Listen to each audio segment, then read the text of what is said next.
여기서 또 중요한 당부 말씀을 하나 드립니다. 가족이 쓰러졌을 때 당황해서 손가락을 따거나 억지로 우왕청심을 먹이려는 분들이 계십니다. 절대로 하시면 안 되는 행동들입니다. 왜 그럴까요?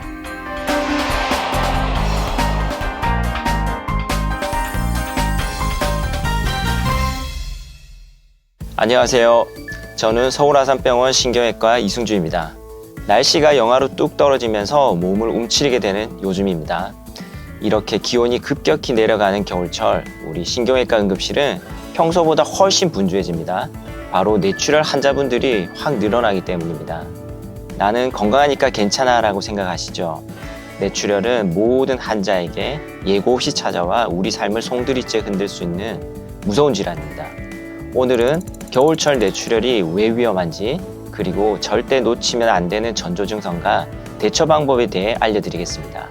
먼저 뇌출혈이 왜 겨울에 위험한지 간단히 짚고 넘어가겠습니다. 우리 몸의 혈관은 날씨가 추워지면 체온을 뺏기지 않으려고 수축하는 경향이 있습니다. 좁아진 혈관으로 피가 지나가려다 보니 자연스럽게 혈압이 오르겠죠.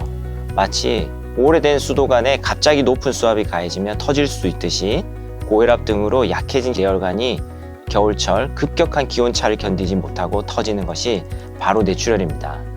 특히 따뜻한 이불 속에 있다가 갑자기 차가운 아침 공기를 마시러 나갈 때, 혹은 사우나 후 찬바람을 쐴 때가 가장 위험한 순간입니다.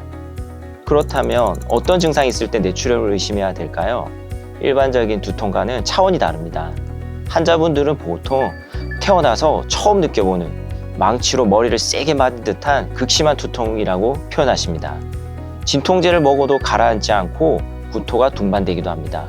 속이 메스꺼리다고 하시고요. 이 외에도 뇌졸중의 대표 증상인 패스트와 유사하기 때문에 꼭 기억하세요. 얼굴에서는 웃을 때 한쪽 얼굴이 마비되어 입이 돌아가는 듯한 느낌을 받습니다. 혹은 얼굴 표정을 지을 때 어색한 느낌을 받고요.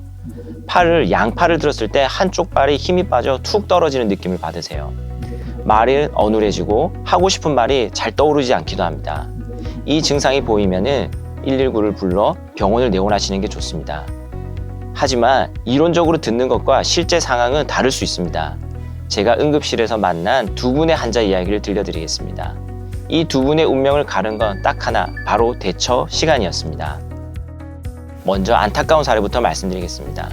지난달에 내원하셨던 50대 환자분은 아침에 화장실에서 뒷머리가 찌릿했지만 체했나 보다 하고 소화제만 드시고 주무셨어요. 가족들이 3시간 뒤에 발견했을 때 이미 의식이 없었고, 병원에 오셨을 땐 출혈량이 너무 많아 심각한 후유증을 남기게 되었습니다.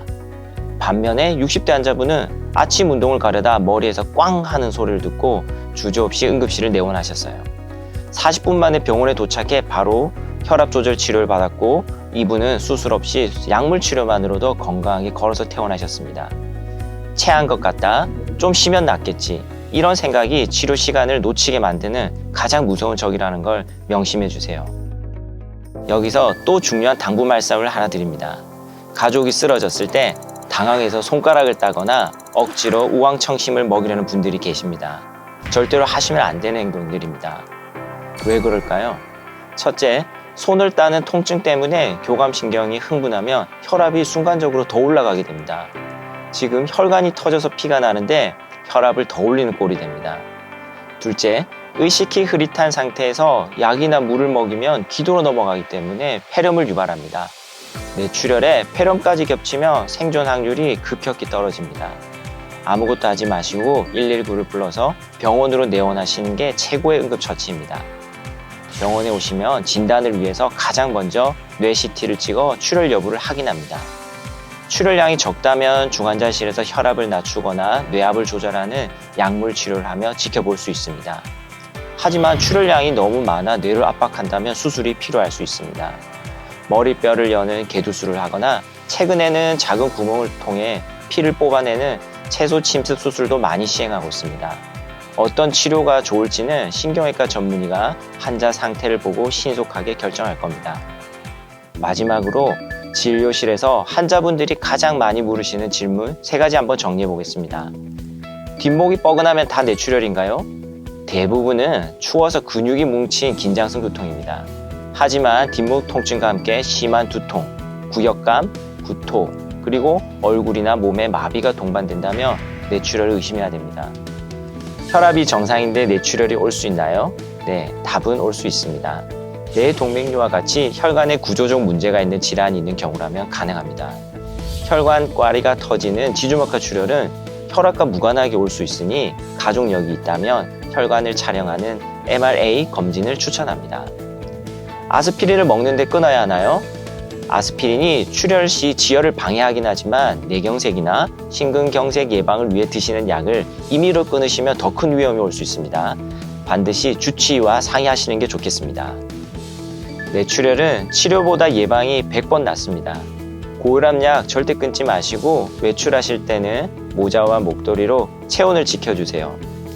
오늘 영상이 여러분 가족의 건강한 겨울나기에 도움이 되었길 바랍니다. 지금까지 서울 아산병원 신경외과 이승주였습니다. 감사합니다.